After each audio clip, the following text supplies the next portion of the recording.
Thank you so much, everyone, once again for joining us. It's a pleasure to host this very incredible webinar today. And I just wanted to clarify a few things that it's not something related to any sort of sales or pitch. This is an informative session. We would love to engage with you all to hear your thoughts and let you know what this project is about and what Pierre is doing. So I'd start with my introduction. This is Waji Hussain. I am a part of a technology incubation and a venture capital firm which is called Creasoft Capital. We're based in Dubai, UAE, and have an operation center in Pakistan, Lahore, Pakistan.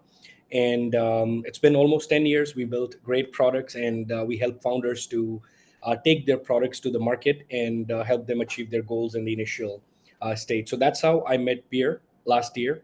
Around October or November, we had an initial discussion on this project.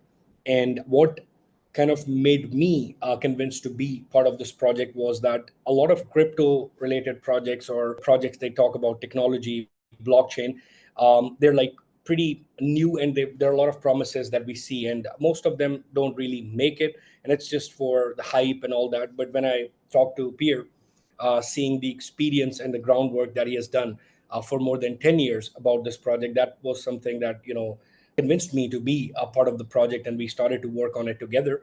So that's how we established a team, and we have a very good team that is right now working on the project. That's a little bit about my introduction. It's a pleasure once again to host the session. Welcome everybody. Pierre, thank you so much for giving me the opportunity to be the host. Over to you. Thank you very much, Waji.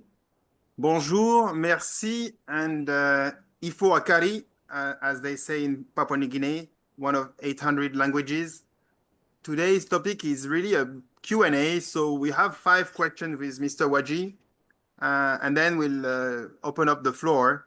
We try to address 2 broad subjects, biodiversity and the cost of no biodiversity, that's number 1, and technology and the role of technology, and we will talk about private blockchain specifically. Absolutely. So I'll start with a little bit about yourself, because I think this needs to be known by everyone. This is a massive challenge. You have dedicated your whole life into being a part of this project. So what kind of what's the story? Like, how did you get into this project? If you could share some background, and then of course tell us about the project further, and we can take it from there. Yeah. Yes, thank you. So first, Fairgrade Forest is 10 years old. It's a social startup, and it's open source. And we have an ecosystem, international ecosystem. And as I will share later on the journey, my first step in Melanesia or in the Pacific was 30 years ago. And I came across that culture, which was fascinating. And there is this message from Mr. Governor Honorable Jufa that is a 30-second that should translate some of that culture for the ones that are new to it. Yeah, I have been thinking about this for some time, and this is one of the things that excites me about blockchain. How can we use blockchain to protect our forests, but not just protect our forests, but to translate our forest into meaningful, long-term sustainable development that generates some form of an income to our people? I'll be glad to come down and talk to you and your team about this. It's something I've been dreaming of. So let me try to address the first part of your question, Waji. There was a lot of conversation about biodiversity and its value, but in about 2021, there's been a shift around the cost of no biodiversity and what it would mean to all of us. And a key part of it is traditional communities or First Nations, or sometimes Indigenous, who are representing about 5% of the world population, and a large part of it are in India. But they are owners and guardians of about 25% of the world landmass.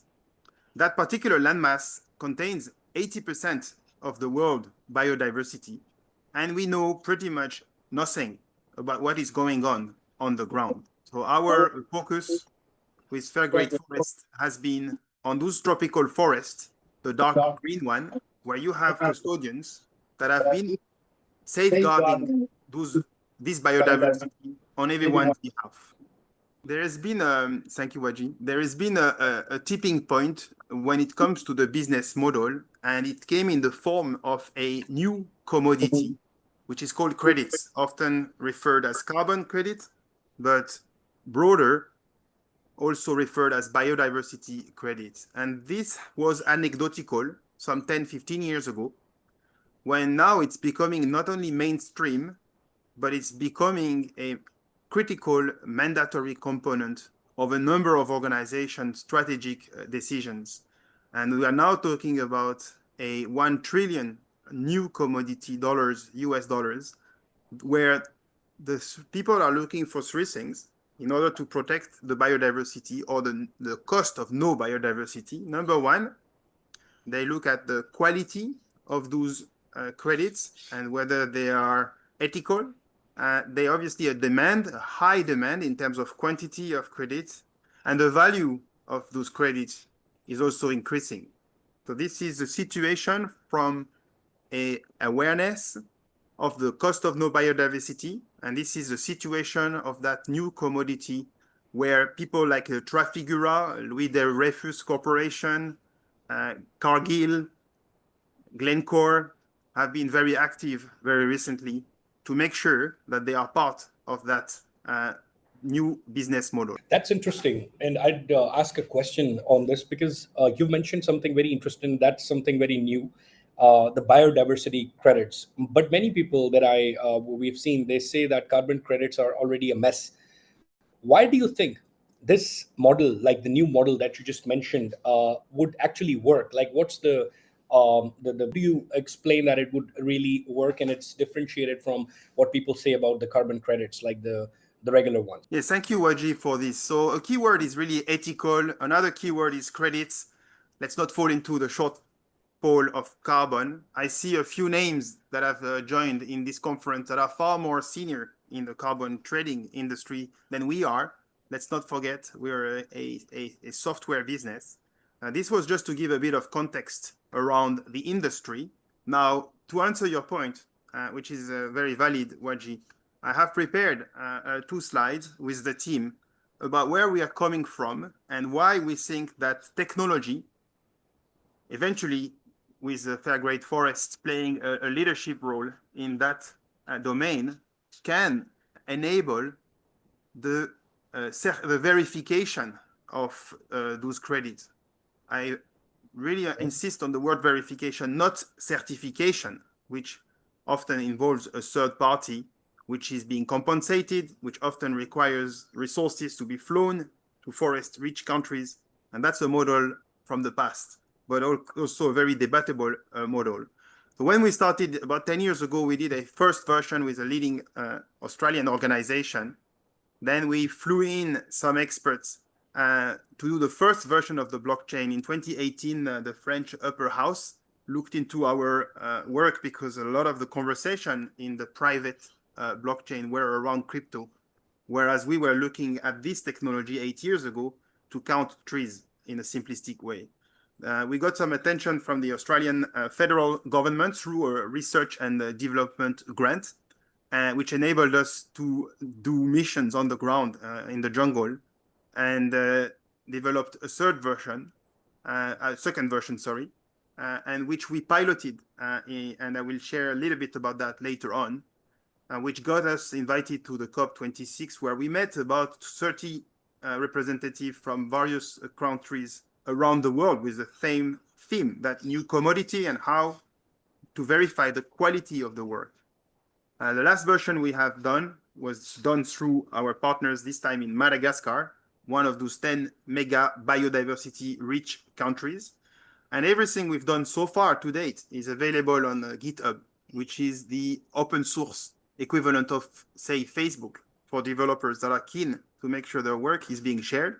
And we did as well use a lot of the code which had been developed by like-minded people in the past. I'll just jump into what we feel could make sense in the future. And we are very happy to brainstorm on this because none of us have the answer.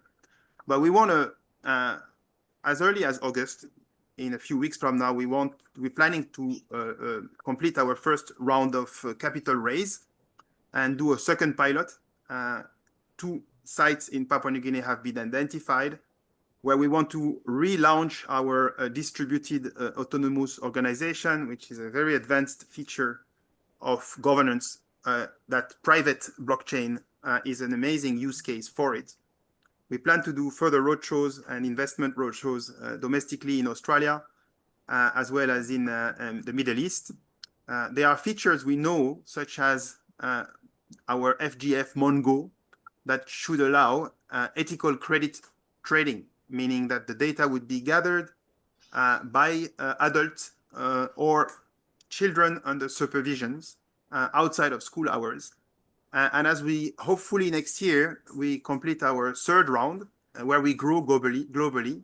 And we have already a series of like-minded forest tech, which we want to offer as a one-stop shop. Eventually, the COP31 will be in Australia, focusing on the Pacific. It should be announced in the next few weeks, hopefully. That should be a great stage for us, having experience on the ground.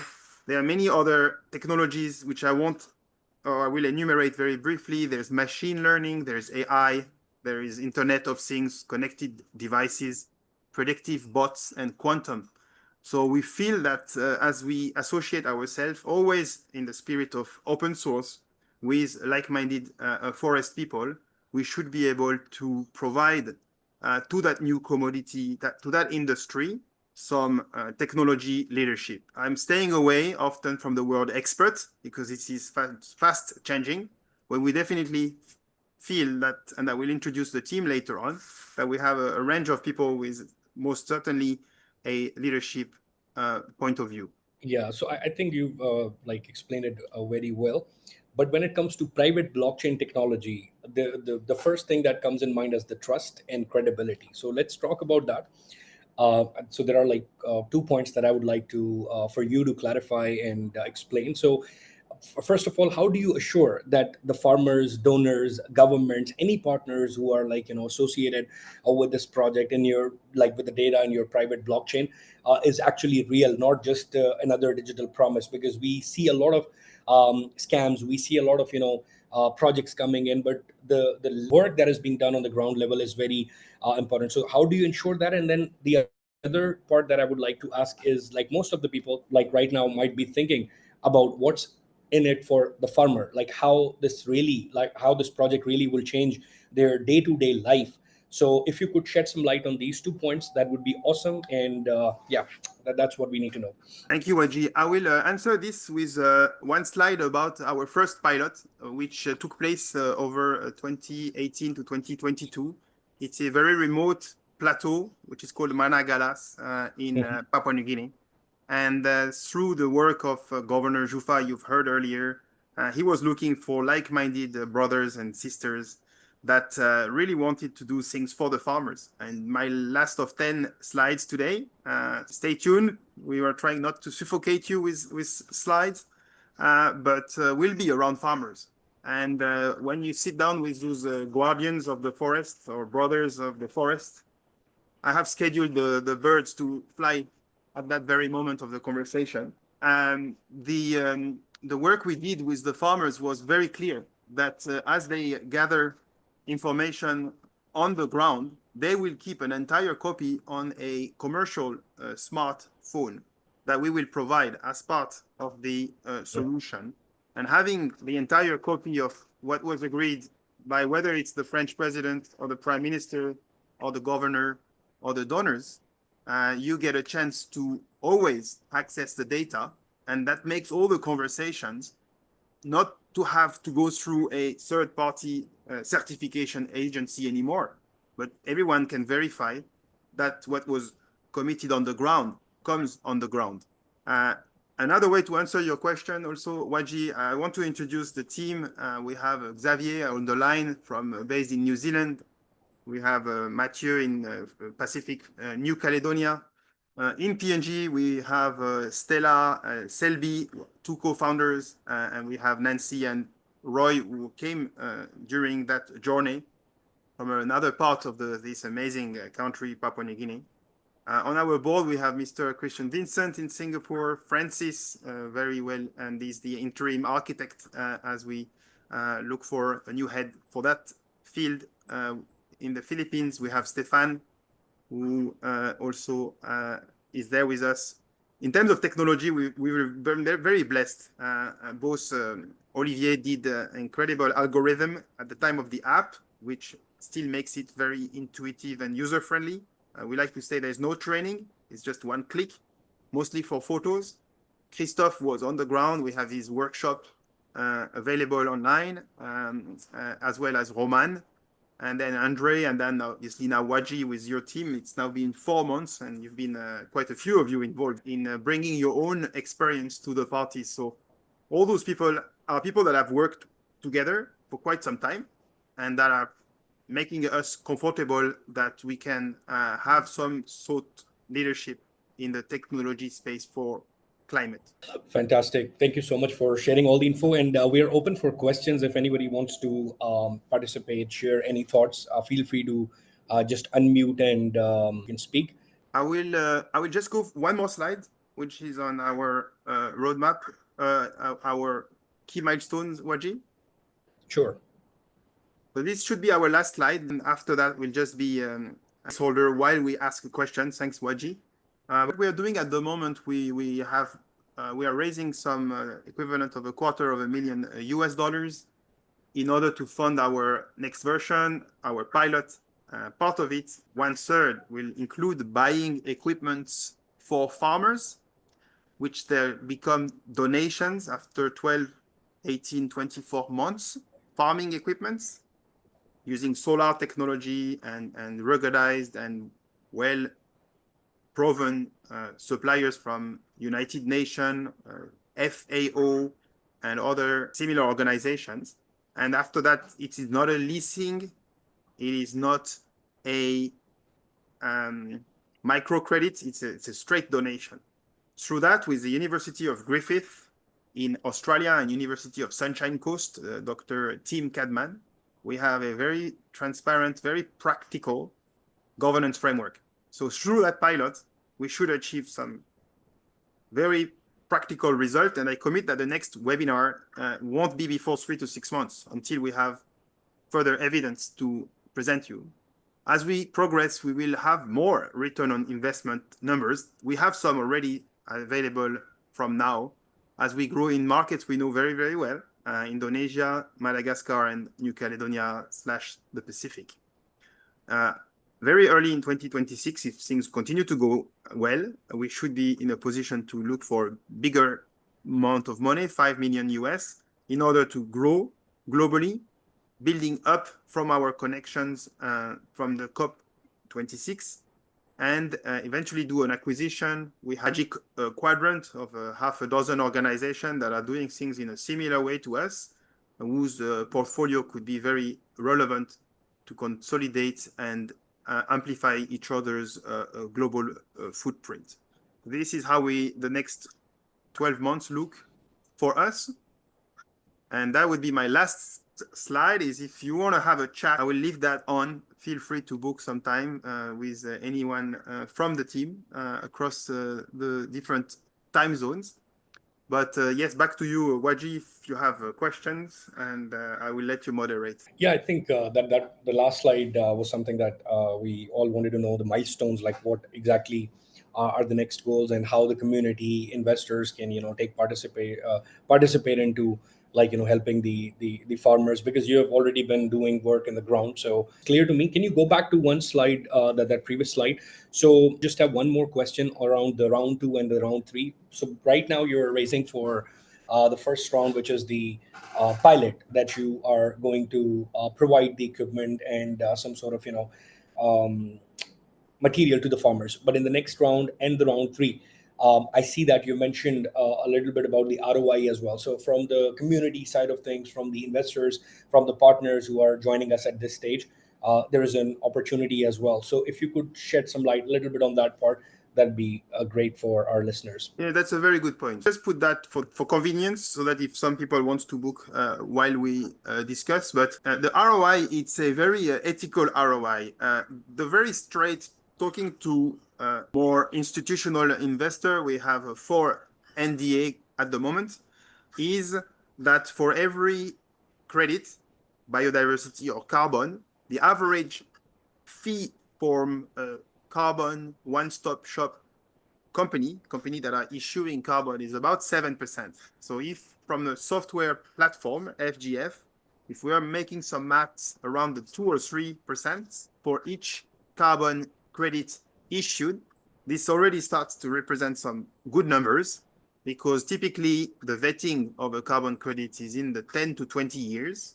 So as we implement our software in a particular forest, depending on the size of that forest, you can extrapolate the value in terms of amount and quality in terms of dollars of those credits, and project over a 10 to 20 years period how much revenue that would generate.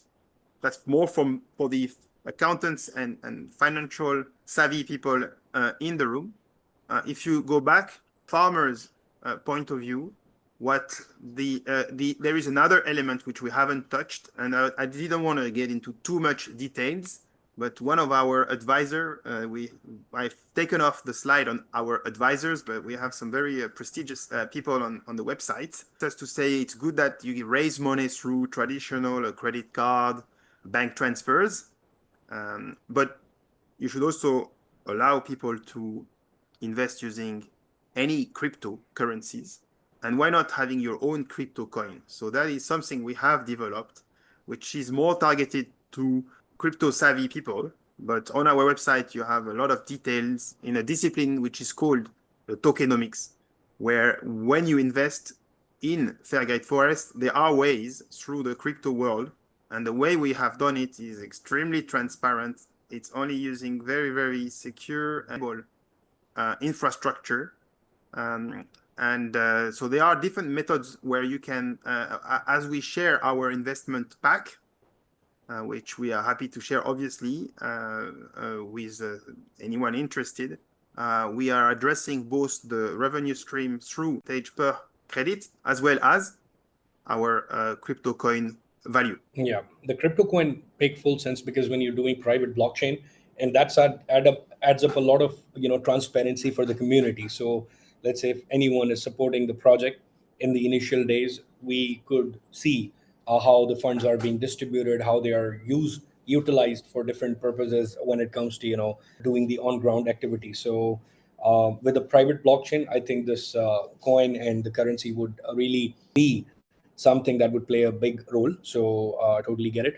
Now I'll just move to the audience, because we don't want it to be like a one to many or two to many session. We want you guys to share your thoughts, because we all see a lot of sustainability talks, a lot of save planet talks, forest talks every day, but very few of the projects are actually doing stuff on the ground. And what Pierre has shared with us is very valuable, because they are on ground for 10 years, and they have plans to take it to the other decade as well, with a lot of technological advancement. So let us know what you think about the project overall, and if you would like to share your feedback, ask anything from the founder directly, please unmute yourself, start speaking, and we can take you on board. Anyone?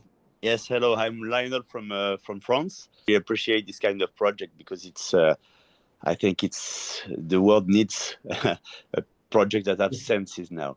But I'm a little bit stranger with blockchain, crypto, and everything. So can you, Pierre, maybe explain in 1 or 2 minutes, very simply, how it's working practically, for goes in the real world? Because for me, it's quite always this kind of blockchain, crypto, it's a sort of a mystery, and so I want to understand how it goes really for real people in the real world. How is the economic plan, how it works, how you earn money, how you help people, this kind of thing. Thank you so much. Yes, thank you so much, Lionel. And I often simplify it in 30 seconds. I will try to play my 30 seconds again. We are doing private blockchain. If you remember only one thing, remember private, forget blockchain. Blocks of the chain. So in our pilot, we try to speak on things we've done. We had 150 tribes, and the plan was to have 150 blocks. Every time someone, any farmers, any of those children you see on the screen, whenever you put a data in a block of the chain until all the blocks receive the data. That transaction is a draft. Once everyone received that transaction, it becomes permanently unbreakable. And as you put a data in a private blockchain, in a block, you own a crypto, a key. Only you own this key. You cannot hand it over to anyone else. You'll forever be the owner of it. So it very simply with people, and not just the custodians, but all the participants, they very quickly understand whatever they do there, you can't break it and you can't transfer the ownership. Any other questions? I would just like to extend and try to, make it deep dive a little bit more on that. So, from my perspective, what I think Leo was referring to is, let's say, if a community member comes in, they are investing, let's say, $10,000, $100,000. How, like the private blockchain, or let's say the mechanic on the blockchain side, would ensure that it's fully transparent, and how would you transform that information into the ground, and how the community is going to be having a complete transparent view of what's going on. If you could just maybe cover this part in 15 to 30 seconds, that would be awesome, and then we can take other questions. Yes, the equipment we plan to buy, the 2 pieces of equipment, and we have a fully fledged 20 slides, a fully detailed 100 lines Excel about the pilot and the cost and every dollars where the money is going to go. We are going to buy 2 machines, solar drying machines for vanilla, that we will make pictures every month to make sure they are maintained properly. And when I say every month, I mean it, because when we talk about real time in remote parts, as much as we have a partnership with Starlink for more than 2 years, which has been on hold due to some other complications on the ground, the fact that you receive farming information for vanilla in particular, but same from cocoa or coffee, once a month, a picture that it is well harvested, trimmed, fertilized, is sufficient. So we shouldn't, we should not think we need things in real time by the second. Monthly is good. Taking picture is sufficient. It's geolocalized, and it is again stored on the blocks with a crypto that makes it very clear that the transaction took place. Perfect. So there are like monthly updates on the impact that has made on the ground with the support of the community. That's awesome. And then I think Kahar shared something that they're also developing a carbon project in Serum Island next to the PNG. So I would want you to come on board and tell us about that, and what do you think about our private blockchain, and if you have any thoughts and questions that you need to ask, please. So once again, it's Lionel. I don't want to monopolize the word, but I have it's not a question this time. It's more something I can add to the discussion. I talked to Pierre about a fair fund, investment fund that would be, I think, very good for you.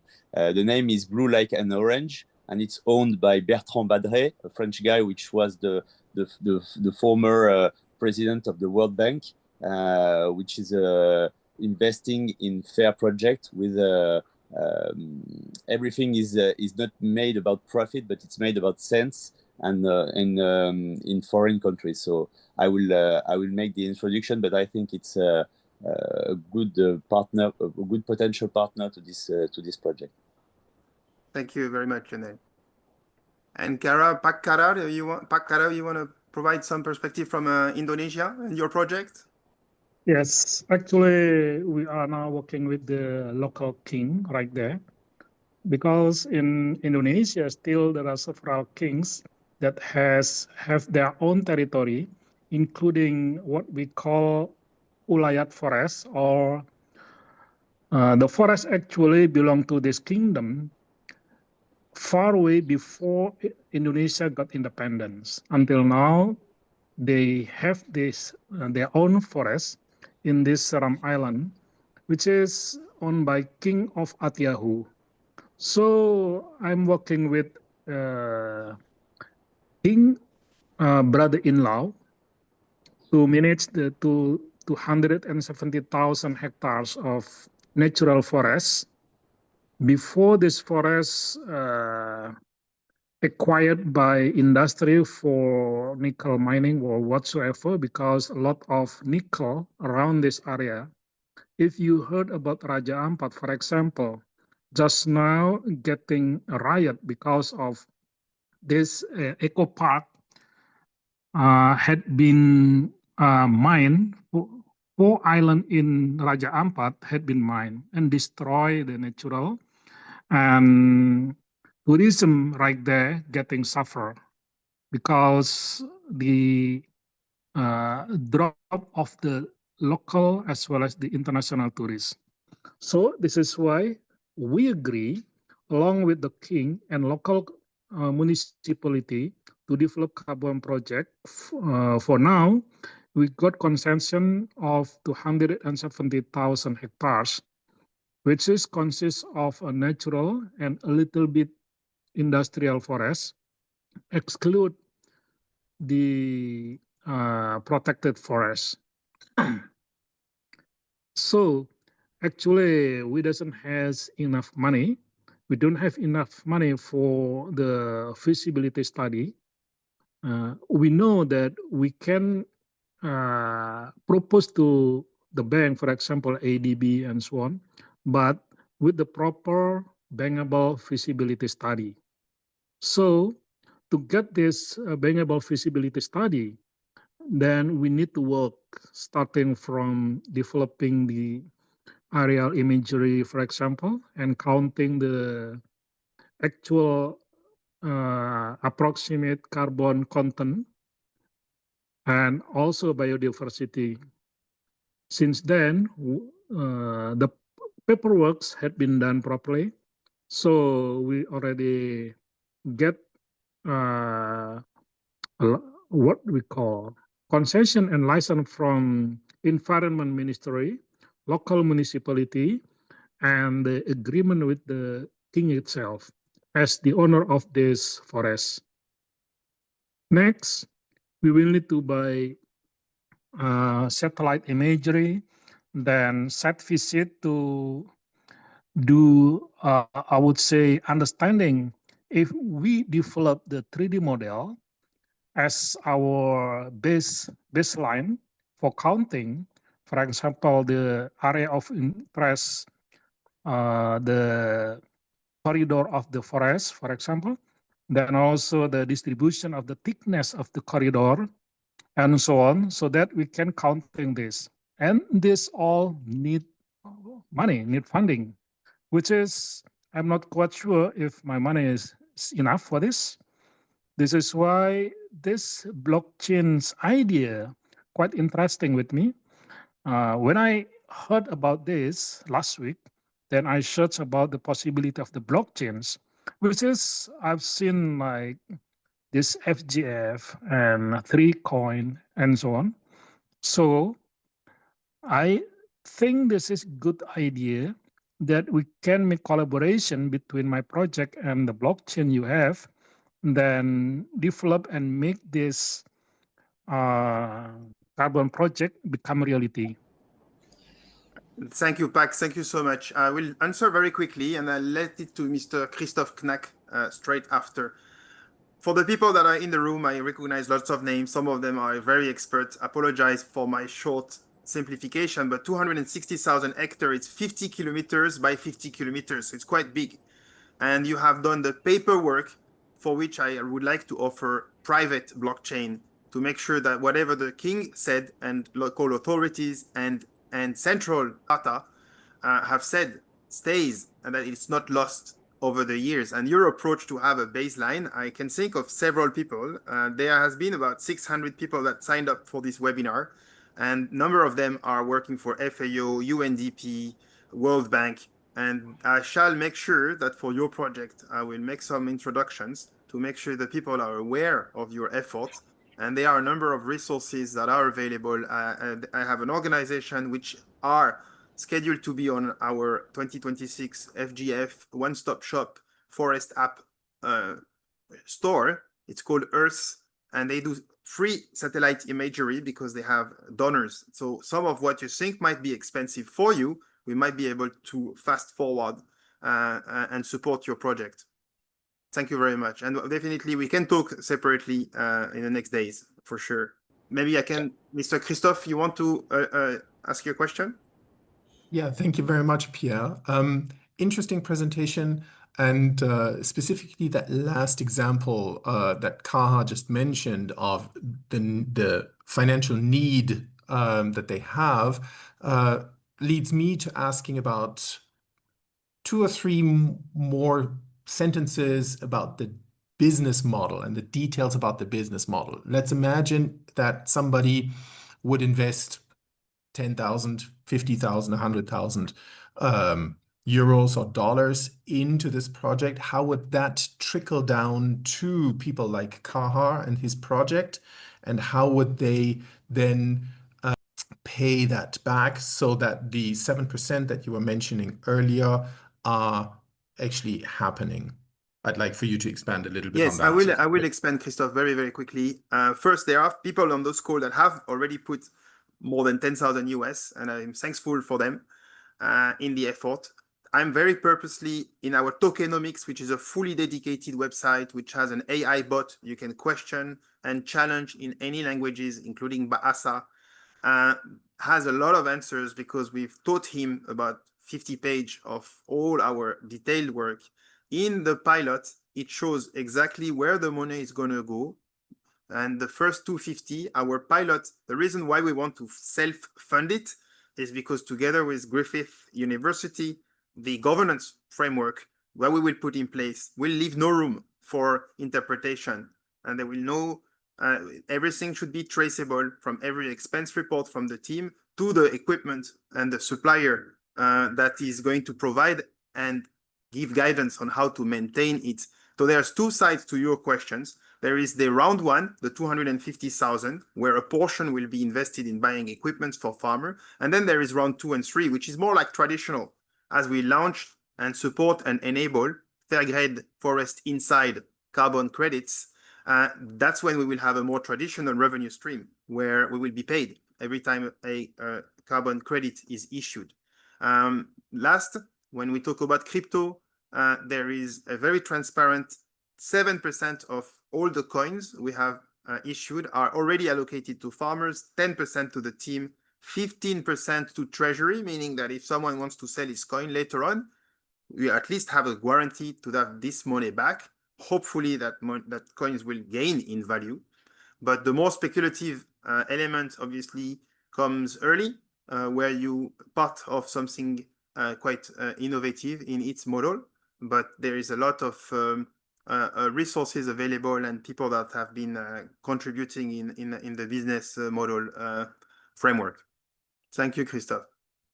Okay, I had just a question about your 10-year track record, just to understand whether the private blockchain has actually been applied to any carbon credits so far, and the track record of success to date, or are you saying that at the moment you're still in the development phase and therefore the capital raising is for proving up and helping you to sort of completely complete the blockchain process, as opposed to actually getting the money into projects right now? No, Brett, thank you so much. I mean, you're well known in the industry, and I know some of the work you're doing in the Philippines. No, I'd rather say we are not at an MVP because we've done 3 versions, 4 including the app. But in terms of fully end-to-end trading of carbon credit using any form of private blockchain, I am not aware. And it's not for the lack of having asked, and we have a team that you've now seen in the previous slide that also have a lot of experience.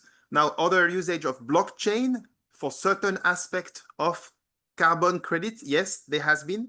Whether it was more on the registering of the credits in a registry, whereas us, we focus more on gathering data on the ground with the farmer. And that's quite different. So it's very simple to say blockchain carbon credit. Like, as you know, if I say credits, carbon credit, they're very different shapes and forms of them. But the purpose of the webinar is that to bring some attention on the cost of the no biodiversity on one hand and on the private blockchain. But we are very keen very comfortable, the example in Indonesia earlier, that we have already gathered quite some data on a private blockchain in PNG, but it was more of a pilot. So we're not mainstream trading, but the guys in the team, they are ready to ramp up for the right project. Yeah, I mean, as you'll have seen what some of the the major registries are doing, they're moving rapidly towards integrating digital MRV into the evidence process and the validation of the whole sort of carbon credits program. So I mean, I think this is something that is going to be increasingly commonplace across the whole VCM landscape. So I think it's incredibly valuable work that you're doing. But I mean, because you're in the process of a fundraise, I'm just curious, are you specifically targeting investors on the basis of investing in the technology, or is it broader than that? Is it actually getting the buy-in and support of carbon credit funds, possibly even registries, to partner with you? Because I think this is the direction that the VCM is probably going in long term, because ultimately, particularly for nature-based sort of landscape projects, including including sort of ancestral or indigenous communities, it's critically important to evidence the inclusion of those communities in every decision-making process. And that's why I think this is ultimately going to be sort of the backbone of really high quality carbon credits that prove the involvement of all of those communities. So I'll leave it there, but I'll be interested in your views on that direction of travel and the sort of investors. I think this is a very important question, Brett, and I have to address it. Unfortunately, Dr. Tim Cadman is fighting for the life of our koalas as we talk in the bush, and he would talk on our behalf very much. Yep. A carbon registry on a blockchain, piece of cake. I'm sorry for the ones that are doing it. The private blockchain that works for custodians on the ground, it took us 10 years, and we have had it working on the ground. Why Papua New Guinea? I mean, as you know, you actually know yourself personally that for the last 3 years, there was a ban on credits, and now they are reopening. So it's the newest and the biggest forest available in town, where having had time on the ground with the custodian allows us to feel that we know how to make our solution relevant for the condition of this market. And for once, those mega biodiversity rich countries, Papua New Guinea, Indonesia, and some others which are most well known in Africa and South America. Those people on the ground, they know our brand. They know that we are focusing on not just a trading platform. And you've used VCM, voluntary carbon market. You also use MRV, which is technologies around climate change. So there's a lot of buzzwords. There's a lot of people doing lots of things. Hopefully what we do, let's not forget, we are farmers owned or custodians owned, Papua New Guinea owned. And as we grow our equity, as we do the 3 rounds, even after round 3, after $6.2 million, we would have diluted 25% of the coins, which means we will still remain custodian owned. And that is a strategy which we plan to continue, collaborating with Canadians and their First Nations and other nations of the Southern Hemisphere. There is a way to drive technology from this part of the world. Yeah, I'm waiting if anyone has any questions, or we can maybe discuss about. Yeah, go ahead. Can I have another question? Just curiosity questions. So this another question is about money flow. For us, actually, this is really help for. We plan to develop verified carbon credit certificate to be sold, right? Whatever activities, starting from the registrations, then field data management, developing the MRV, and doing all of those, the legal, both domestic as well as the global legal. Then we sell this to both global market mainly and a bit domestically. So we may pay you back through the credit certificate or whatsoever. Then my question is, where the money come from? Actually, this is coming from crowd fundraising or what? Then how long actually if we apply, then developing this to FGF? That's it. Thank you. That is a very important question. I'm not talking about Fair Great Forest. Our approach is to raise money organically, call it crowdfund, it's okay. Again, we have a lot of materials we can share separately. In your case, if you want to develop from scratch a carbon project, you have different organizations. Some of the names are connected, and I will let them contact you, or you will see everyone's name after this session. But yes, it's legwork. You have to go and look at the international standards and the carbon credit houses in various countries that are able to raise money for you, and they will. And as you look into the benefit sharing agreement, that you make sure that the money goes to you. There is no like a hidden footprint that says you only get a portion of the profit, which happened in several projects in Papua New Guinea that have been coming across. So make sure that the money is actually part of the gross revenue that is shared. So there's a few tricks where some of you, I mean, you can talk to each other. I don't want to point any names, but if someone wants to talk with Mr. Kara in Indonesia, go for it. But yeah, make sure that you verify that whatever you signed is very transparent and verifiable. All right. Thank you, Pierre. Thank you, Pakar. Waji, any more questions, or you want to So I wrap? guess we're good at it was such a lovely session. Thanks for sharing your journey, and it's amazing to see how tech is being used to such as in a real and impactful way. So all the listeners, thank you so much for joining us today. Now is the time. If you want to support Pierre, you can check all the details. We'll put that all online on the FGF pages and the LinkedIn everywhere. So if you want to support us through partnerships, spreading the word, if you want to refer, please do, because right now Pierre is going for the everything will be there. Please feel free to share with the people you know, and reach Pierre out if you have any suggestions about the project, if you want to know anything. Thank you so much for giving us your valuable time. It was a pleasure, and we'll come again with the updates, and we'll keep you all posted. Thank you so much. Thank you very much. Bye bye. Merci.